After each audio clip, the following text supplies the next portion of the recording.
Camille Pissarro naît le 10 juillet 1830 aux Antilles danoises, d'un père français, juif, d'origine portugaise et d'une mère créole également juive. Ses parents possèdent une quincaillerie, une entreprise florissante. En 1842, à l'âge de 12 ans, son père l'envoie en pension dans le petit village de Passy, près de Paris. Le directeur l'y encourage à cultiver ses dons pour le dessin.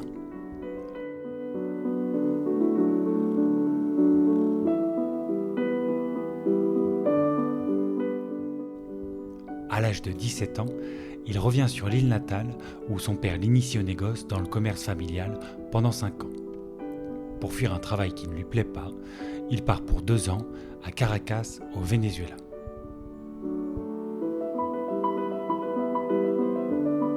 En octobre 1855, il arrive à Paris. Julie Velay, fille d'un viticulteur bourguignon, est domestique chez ses parents, qui se sont installés à la capitale. Elle lui sert d'abord de modèle, puis devient sa compagne, contre l'avis de ses parents. Il rencontre Jean-Baptiste Corot, avec lequel il étudie. Il fréquente quelques ateliers de l'école des beaux-arts. Jean-François Millet l'inspire pour ses thèmes de la vie rurale.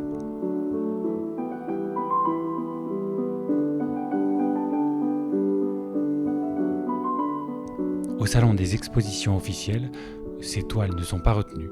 Il se contente de participer au salon des refusés.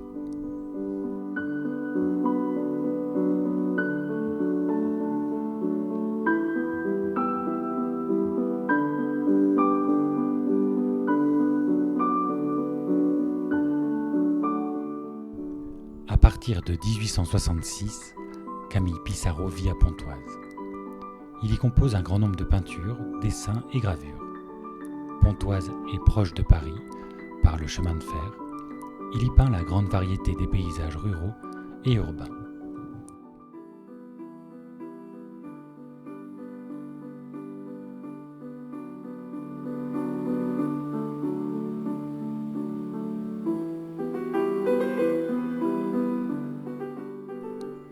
À l'automne 1870, devant l'avance des troupes prussiennes, il abandonne son atelier et fuit avec sa famille en Angleterre.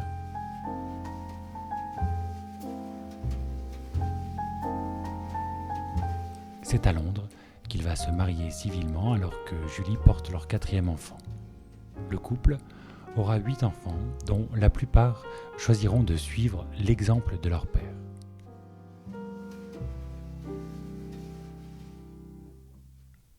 De retour en France, au printemps 1871, il découvre que son atelier a été pillé et qu'il ne lui reste plus qu'une quarantaine de toiles sur près de 1500.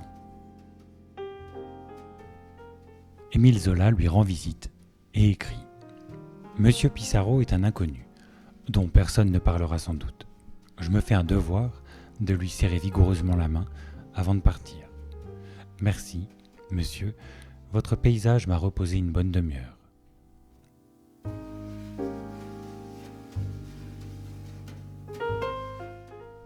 Avec Paul Cézanne naît une amitié féconde qui durera 20 ans. Ils vont travailler ensemble, souvent côte à côte et sur les mêmes motifs.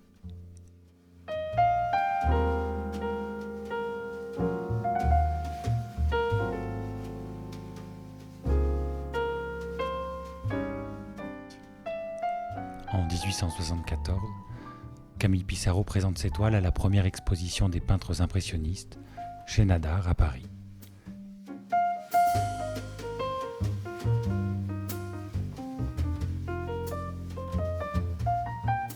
L'impressionnisme ne plaît pas. Camille Pissarro dit de sa peinture qu'elle est d'un genre maudit, qui ne se vend pas.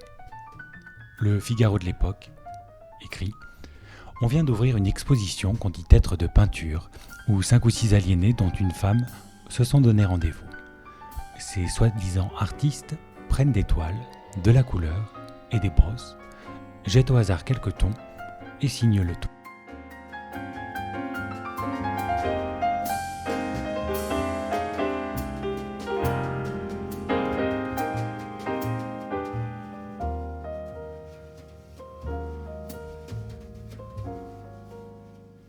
Ici, l'entrée du village, des voisins, un bleu chemin de terre, bâtisse sans prestige, arbres maigres, murets. Le temps semble s'être arrêté. Chaque chose est à sa place dans ce village qui somnole, loin des transformations du monde.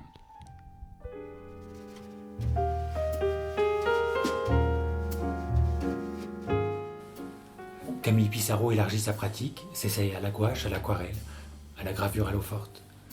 Il y trouve un véritable intérêt artistique. C'est, dit-il, rapide d'exécution et plus facile à vendre.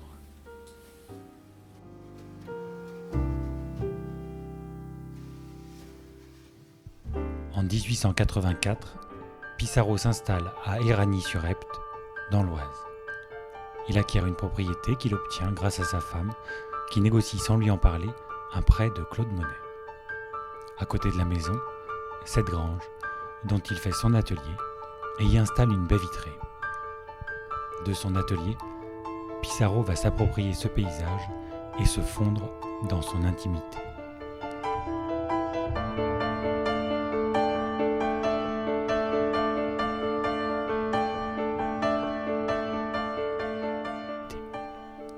Éragny devient un lieu de création. Camille Pissarro y semble tranquille, éloigné des soubresauts du monde urbain. Le marché, sur lequel Julie va vendre ses légumes, lui donne matière à des scènes saisies sur le vif. Camille Pissarro est un terrien, un rural. Le mode de vie paysan lui semble proche de son idéal anarchiste. Avec les paysans d'Éragny, il partage le quotidien.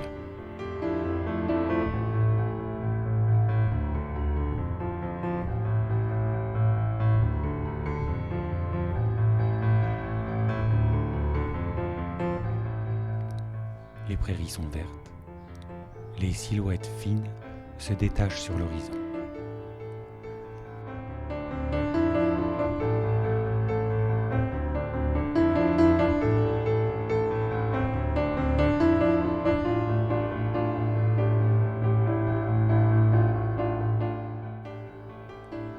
Sa maison est plus qu'une maison. C'est un lieu culturel. C'est un centre d'accueil, un centre de retrouvailles, de discussion, d'échanges et de réflexion. Il y invite les peintres de l'époque, Monet, Van Gogh, Gauguin et des écrivains. Camille Pissarro est un esprit unique. Il a un attachement à une vision libertaire du monde. Il lit Proudhon et Bakounine. Sa pensée anarchiste lui apporte aussi quelques ennuis, quand, en 1894, il est soupçonné de l'assassinat du président Sadi Carnot et il fuit vers la Belgique.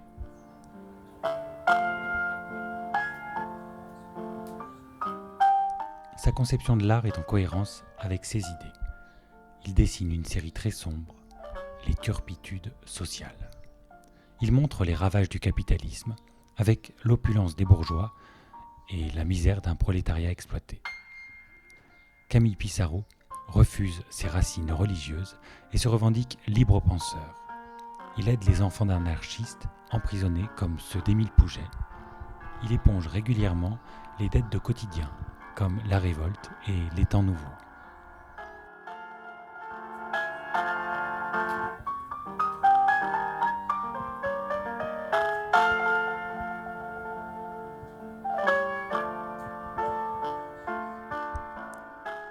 Poussé par son marchand Paul Durand, Camille Pissarro quitte de temps en temps sa campagne pour varier ses motifs picturaux, car les paysages d'Éragny, cela n'est pas ce qui se vend le mieux.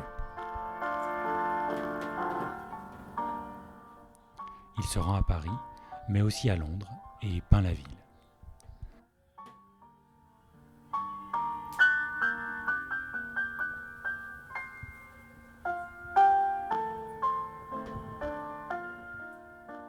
Camille Pissarro a su rendre l'atmosphère d'une fin de journée d'hiver.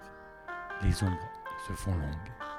Le ciel et l'eau ont des reflets roses, bleus, argentés et brillent encore dans les derniers rayons de soleil.